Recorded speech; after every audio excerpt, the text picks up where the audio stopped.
com a dificuldade da venda, os traficantes pagam o arrego, como eles chamam, e por aí vai. Ou quando acontece de algum bandido de lá, dessa comunidade, dar tiro em polícia, eles fecham o cerco. Eu conheço pessoas que arriscam entrar na favela para buscar droga, mesmo com a polícia cercando a favela. Isso chama-se insanidade. Porque ele quer desesperadamente aquela substância. Ele precisa dela. E a gente vai ver num outro slide que a ausência dessa substância traz a ele um desprazer muito grande. Então, doce veneno. Por quê? Porque é algo que é bom. Quando eu faço palestra para adolescentes em escolas, eu costumo dar a seguinte ilustração. No final aqui da palestra, sorvete de flocos para todo mundo. Aí ninguém sobe até no banco. Uhul, beleza, maneiro, não sei o quê. Eles ficam empolgados, né? Aí eu viro para a professora, se vira. Sorvete de flocos para todo mundo. Beleza, cara? Beleza. Professor fica desesperado. Só que tem um detalhe. Sorvete de flocos misturado com chumbinho. Sabe o chumbinho? Veneno de raça. Ele misturou. O sorvete de flocos já tem um monte de negocinho pretinho, mais o chumbinho, mais um negocinho pretinho, vai ficar tudo bonito. Não tem nenhum problema. O chumbinho não altera o sabor do sorvete. De maneira que quando você puser esse sorvete com chumbinho na boca, você vai sentir o gosto de quê? Sorvete de flocos. Isso é bom ou ruim? É bom. O gosto do sorvete de flocos é bom. Concorda? Quando ele engolir esse sorvete e ele descer assim, geladinho pela garganta, e aquela sensação refrescante, isso é bom ou ruim? É bom, é gostoso, é prazeroso. Mas ele está botando o que para dentro? Entendem? O que é usar droga, doce veneno, é algo que me proporciona prazer, mas ao mesmo tempo me cobra um preço muito caro. E o grande vilão dessa história é que nós não somos uma ilha. Que se eu fizesse coisas contra a minha pessoa e só eu sofresse, muito bem, parabéns para você, porque o problema é seu, a vida é sua, a história é sua, a existência é sua, você é responsável pela sua existência. Mas é assim que funciona? Não, não é. O que acontece com pessoas que nós conhecemos e amamos interfere profundamente na nossa existência. Aí está o grande problema. Porque às vezes o inimigo não consegue nos atingir diretamente com algumas questões, mas ele vai machucar pessoas que nós amamos tanto, e isso nos machuca profundamente. Vamos lá? Aventura e adrenalina.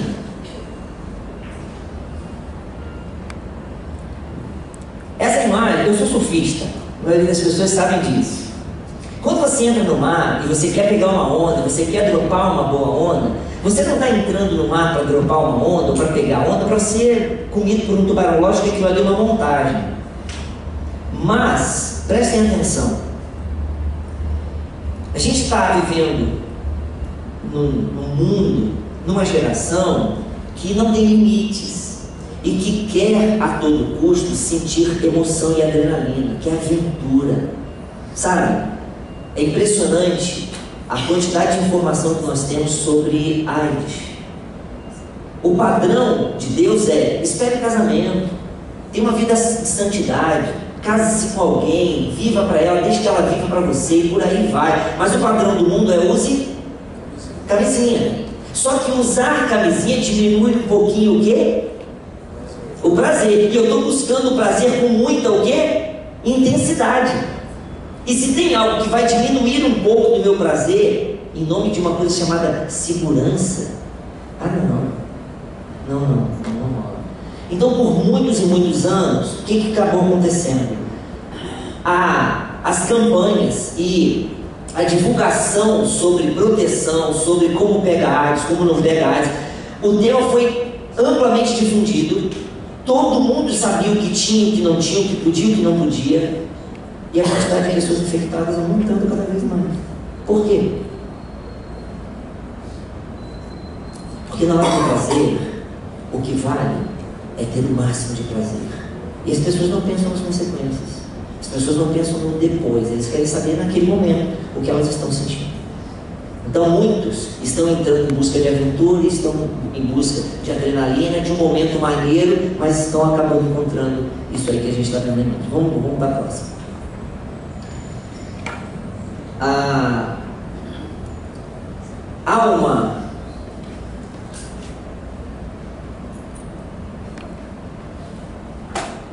Há uma frase na Bíblia, um versículo na Bíblia, em João capítulo 10, versículo 10, que diz que o ladrão veio ensinando para roubar, matar e destruir, mas Cristo diz assim: eu vim para que vocês tenham vida e a tenham abundância.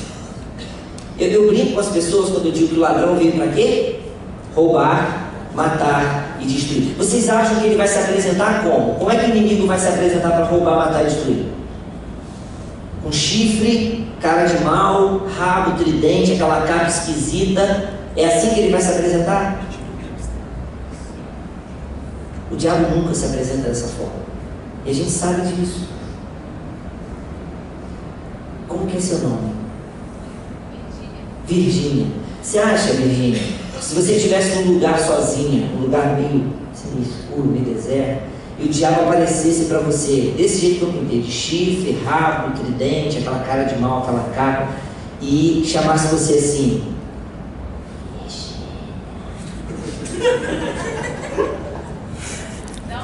não iria. E todo mundo que ri de você também não iria. Nem vem, porque eu sei que não iria mesmo. Mas esse mesmo inimigo te conhece e sabe como te seduzir. Ele te conhece, sabe das suas fragilidades e como chegar com uma bandeja para que você saia da situação de segurança com os anjos ao seu redor e vá para a situação de vulnerabilidade. Vamos dar uma olhadinha nesse vídeo e aí vocês vão entender o que eu estou falando.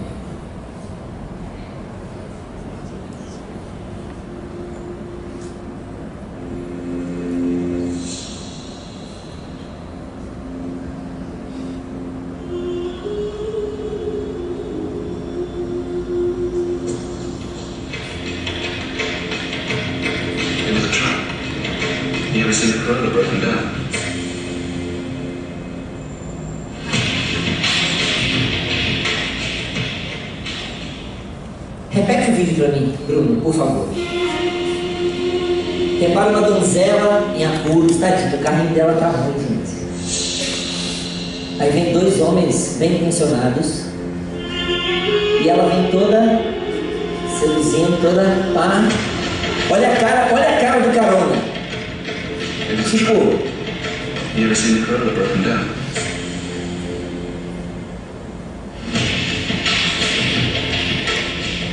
o carona olha para o motorista e diz assim: você tá louco? Precisamos ajudar a donzela em apuros. Cheio de boas intenções no coração, lógico. Mas veja, olha como que as coisas acontecem. Era uma armadilha? Era uma armadilha. Se ele vir com aquela cara de mal, encosta aqui, eu vou quebrar vocês. Pararam ou não pararam? Não parou ali, porque era uma propaganda do Corolla. Aí o cara falou pro outro assim: ó, isso é uma armadilha, porque um Corolla nunca quebraria. Foi embora. Só porque era propaganda. Mas, veja, a maioria dos simples mortais, com boa intenção ou não, para aí. Porque houve uma coisa chamada sedução. Ó, eu estou falando para adolescentes, para jovens e para pessoas nem tão jovens assim como o pastor Zé, que acabou de chegar aqui.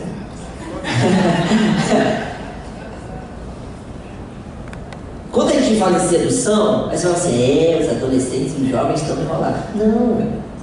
Todos nós temos alguma coisa que nos seduz, todos nós temos alguma coisa que nos atrai. Então, o inimigo sempre vai se aproximar dessa forma, sempre vai tentar algo que nos seduza e que nos dê inicialmente algum tipo de vantagem ou prazer. Mas o preço cobrado depois é algo. Vamos caminhar, vamos lá, Bruno. Uma viagem alucinante. Eu costumo falar sobre esse slide o seguinte: o slide é meu, a foto é minha, ninguém tem nada que se meter no meu slide. Por quê? Porque o nome daquele é um canhão humano, uma catapulta, você chama do que você quiser, mas é algo que projeta o homem de um ponto A a um ponto B. Só que geralmente no ponto B tem o quê? Uma rede, não tem, a foto ali, entendeu? Não tem nada lá, não tem colchão, não tem redinha, não tem nada, tranquilo? E o cara sabe disso. O detalhe é o seguinte, ele está tendo uma viagem alucinante, ele está tendo umas sensações que os simples mortais que estão ali embaixo estão tendo. Ele está vendo coisas e sentindo e percebendo coisas que os simples mortais que estão ali embaixo estão vendo ou sentindo ou percebendo? Não. Ele está numa viagem. O problema de toda viagem é que mais cedo ou mais tarde o cara tem que botar o pé onde? E como é que ele vai botar o pé no chão? Mas só ele que se machuca. Entende como que as pessoas que amam também se ferem junto com ele. Vamos lá, Bruno.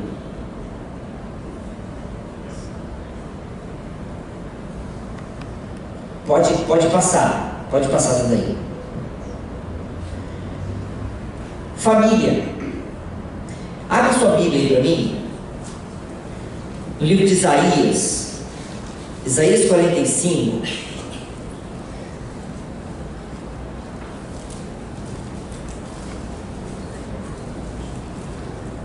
De 2 a 4, tem um texto, Isaías 45, de 2 a 4, é um texto bem interessante pelo seguinte, o que está escrito lá? Só lê para mim o que está escrito. Lê direto, o que está escrito? Não, aqui no slide, o que está escrito no slide para mim direto? Família. E falando família, tá, tudo é igual, família, tudo é igual. Agora, está certo ou está errado aquilo lá? Está errado, está escrito errado. Mas é uma realidade dentro de muitas casas. E entendem que a ruptura que o usuário tem enquanto família, ou que a família tem quando se tem um usuário nessa casa, ele fica isolado. Não há diálogo. E quando há diálogo, esse diálogo é para aumentar a ruptura, porque vem cobranças, vem palavras que não deveriam estar presentes ali, mas o contexto corrobora para isso. E as pessoas ficam vulneráveis, tanto as famílias quanto os usuários precisavam ouvir esse texto. Dá uma olhadinha, confere aí comigo. Isaías 45, dos versos 2 ao verso 4. Eu irei diante de ti, endireitarei os caminhos tortuosos, quebrarei as portas de bronze e despedaçarei as trancas de ferro. Dar-te-ei o tesouro escondido e as riquezas encobertas, para que saibas que eu sou o Senhor, o Deus de Israel, que te chama pelo seu... Aqui está falando que chama pelo quê? Pelo nome. Chamar pelo nome é uma coisa. Agora, quando a sua identidade, ela é dada pelo seu sobrenome. E aí, a gente vem no verso 4 e diz assim: por amor ao meu servo Jacó e a Israel, meu escolhido, eu te chamei pelo teu nome e te pus o sobrenome. Queridos, o diabo não é dono de nada. As coisas que estão aí para destruição não deveriam estar do jeito que estão. Deus é Pai. Deus, quando ama, Ele ama o cosmos, Ele ama a toda a criação. Nada pode se perder. Sabe, quando a gente fala de ecologia, a gente está falando da criação de Deus, que Deus amou. Quando a gente fala de famílias que estão em práticas equivocadas, essas famílias que estão em práticas equivocadas foram alvo do amor de Deus quando Jesus vai para a cruz do Calvário. E quando o texto fala que ele chama pelo nome e põe um sobrenome, sobrenome dá uma ideia de família. Deus quer trazer essas pessoas para a família dele. E há uma mensagem que precisa chegar a esses corações: que eles são amados, que há um Deus todo-poderoso que cuida, que vai adiante deles, um Deus que pode abrir todas as trancas que os tem prendido nas drogas, nas decepções. A droga em si, ela talvez não seja, por isso que o tratamento é multifatorial, tá certo? O usar a droga nem sempre é o problema dessa história toda, mas sim as causas que o levaram a isso. problemas emocionais, problemas relacionais, uma série de aspectos, uma série de fatores, sabe, de contexto, de convivência, uma série de coisas que podem levar a isso. Mas quando ele chega lá, ele está aprisionado, ele está preso a uma situação que ele não consegue sair.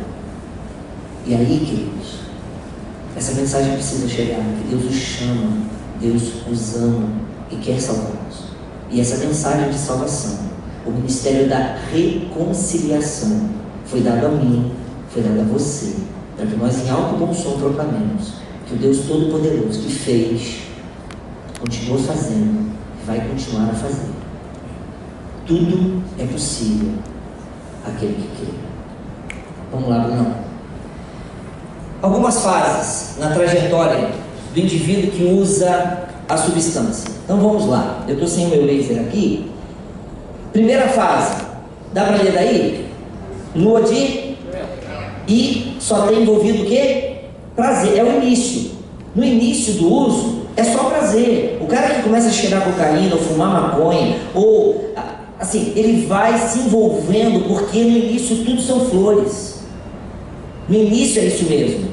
E aí, vocês estão vendo esse pedacinho aqui essa borda, não tem nenhum degrau ali. Mas eu queria dizer para vocês que aquele piso é muito áspero. E ele facilita a progressão, facilita que o indivíduo suba ali. Tá certo?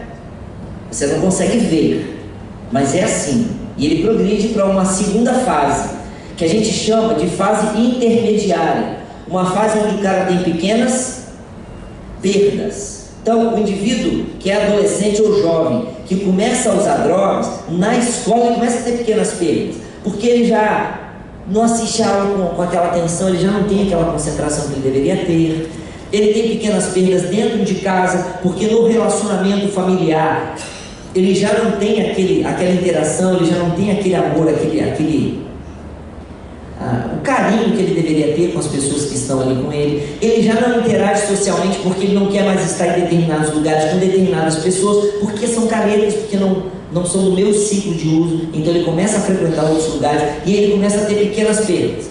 E aí, só que esse é um momento, antes de falar do fundo do poço, que eu fui numa plataforma fazer uma palestra e uma pessoa me corrigiu, falou assim: olha, está escrito errado lá, poço é com C cedilha. Aí eu falei: não está errado não, ali é fundo do poço mesmo. Por quê? Tá vendo lá o desenhozinho em cima, no topo do mundo ali, no topo do monte? Sabe aqueles filmes do dono da fazenda, que é muito munheca, assim, muito mão de vaca, e que ele não quer dar comida para o burro trabalhar? Aí ele bota uma como é que fala? Uma varinha com uma cenoura pendurada na ponta, e o burro vai atrás da bendita cenoura, trabalhando. Quando é que ele consegue alcançar a cenoura? Nunca. Mas ele vai atrás disso, desse prazer inicial. E a gente vai falar isso no outro slide, para a gente ir para o final. Quando a gente fala em fundo do poço ou síndrome do ainda, é porque, sabe aquele indivíduo que fuma pra caramba e você diz assim: pai, você podia parar com isso? O que ele responde a você? Quando eu quiser parar, eu paro. Ele acha que ele controla, ele acha que ele domina, ele acha que ele tem plenos poderes sobre a substância, e não tem mais. E aí ele acha que ainda pode estar utilizando, ele ainda pode estar usando, porque ele controla.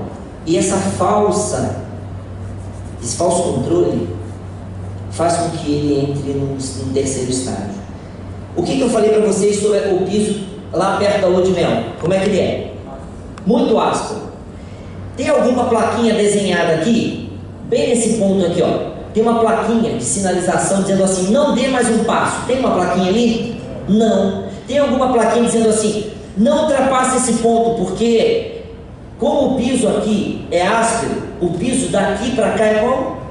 Muito liso, com graxa, sabão, com o que você quiser. Botou o pé ali, vai embora, perdeu o controle. Assim como ali não tem essa plaquinha, na utilização de drogas também não há essa plaquinha, e é uma linha tênue entre eu controlo e eu sou controlado. Por exemplo, a gente vai falar nas próximas semanas. Em uma das semanas eu devo falar especificamente sobre crack, e provavelmente na semana que vem eu vou falar sobre crack. Na outra semana eu falo sobre a família, sobre codependência, sobre as nuances familiares do uso de drogas. Mas semana que vem a gente vai falar especificamente sobre crack. Irmãos,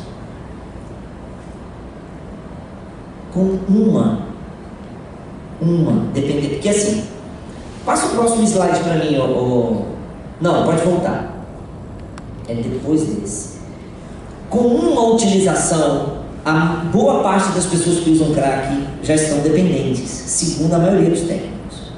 Porque o uso, se vai ficar dependente, se não vai ficar dependente, se você tem uma série de fatores que determinam isso.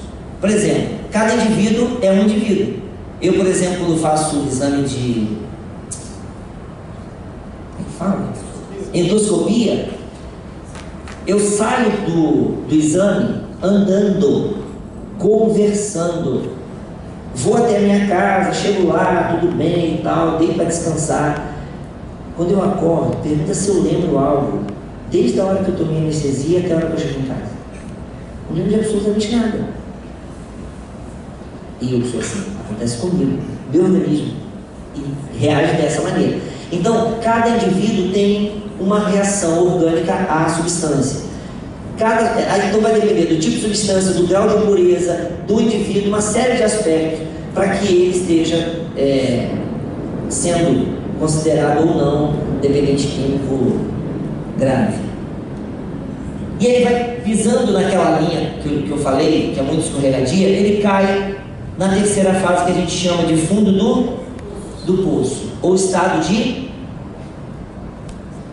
como. Porque quando ele chega no fundo do poço, ele se pergunta assim: como é que eu faço para sair daqui?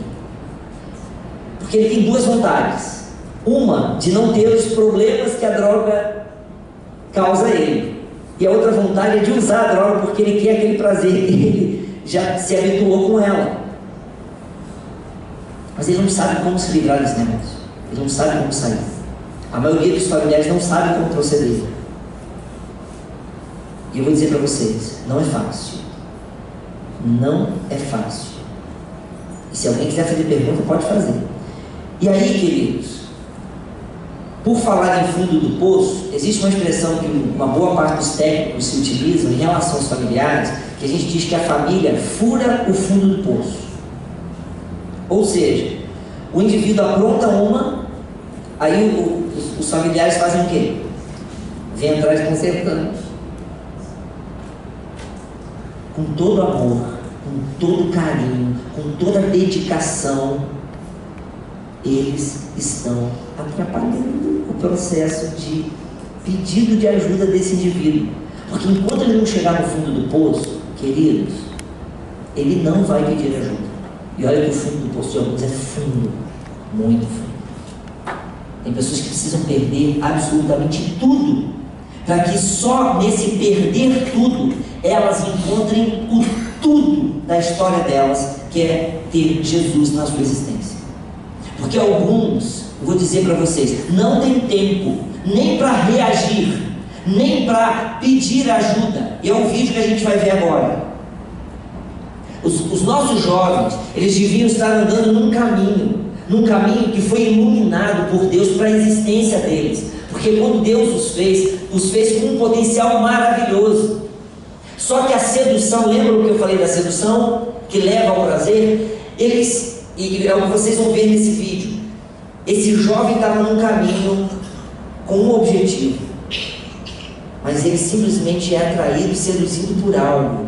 E eles se aproximam, seduzido por aquilo. E vocês vão ver o que é que acontece na vida desse jovem, e é o reflexo do que tem acontecido na vida de muitos jovens, se é que vocês assistem aos telejornais da nossa do Espírito Santo aqui, né? Vamos assistir ao vídeo.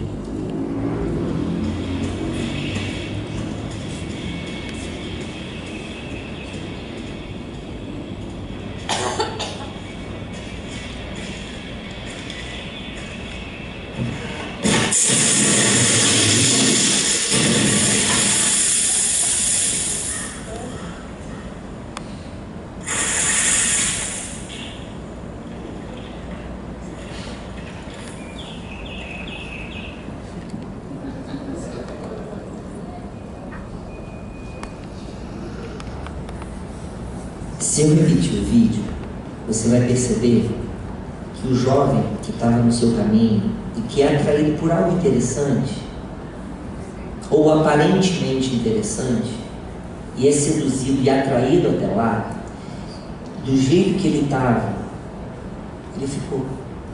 Ele não teve tempo nem de reagir.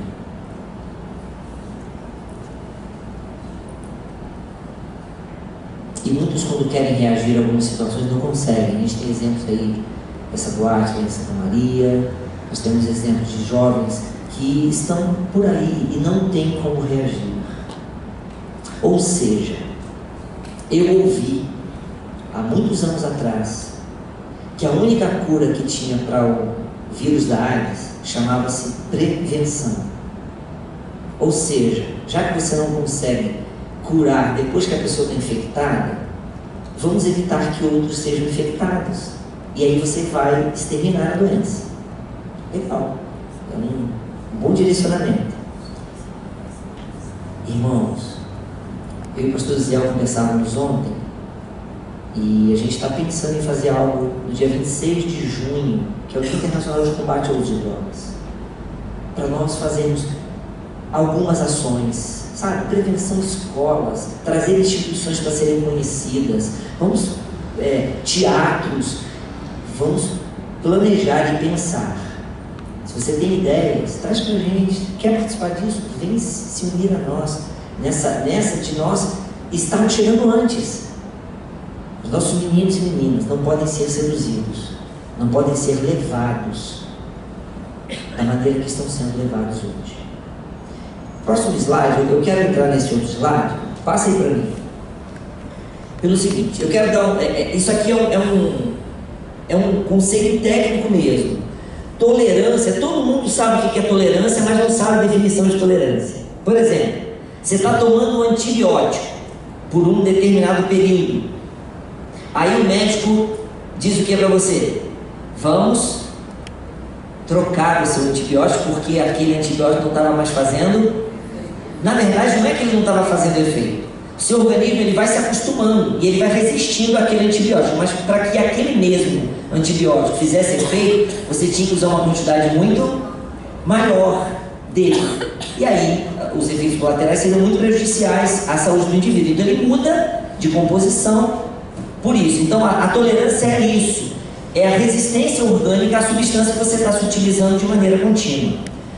Então vamos lá. Para a galera que curte matemática, vamos lá, matemática. Quadradinho pequeno, quantidade de droga. Repete comigo, quadradinho pequeno é o quê? Quantidade de droga, beleza. O X, que está adiante do quadradinho vermelho, é o tempo que aquela quantidade de droga vai agir no organismo do indivíduo, independente da droga. Então, o quadradinho é o quê? A quantidade de droga. O X é o quê? É o tempo que aquela quantidade de droga vai agir. E aquela setinha gordinha é a intensidade com que essa droga vai agir, com aquele tempo X, com aquela quantidade de droga. Tá entendido? Beleza. Passa um determinado tempo, e aí isso vai variar de organismo para organismo, do tipo de droga que o indivíduo está usando, da pureza dessa droga, de uma série de aspectos. Ali a gente está dando uma abordagem generalizada, porém, isso é individualizado quando você trata com o DQ. Passa um determinado tempo, aquela quantidade vai fazer o mesmo efeito, sim ou não? Então ele precisa fazer o quê? Aumentar a quantidade. Mas o tempo X que aquela droga agia no organismo dele é o mesmo? Não. E a intensidade de onda é a mesma? Mas ele está atrás de quê? Daquele tempo X e daquela intensidade de onda. O que ele vai fazer? aumenta a quantidade. Dá para entender como que o ciclo vai funcionando? A coisa funciona de uma maneira muito intensa. Põe o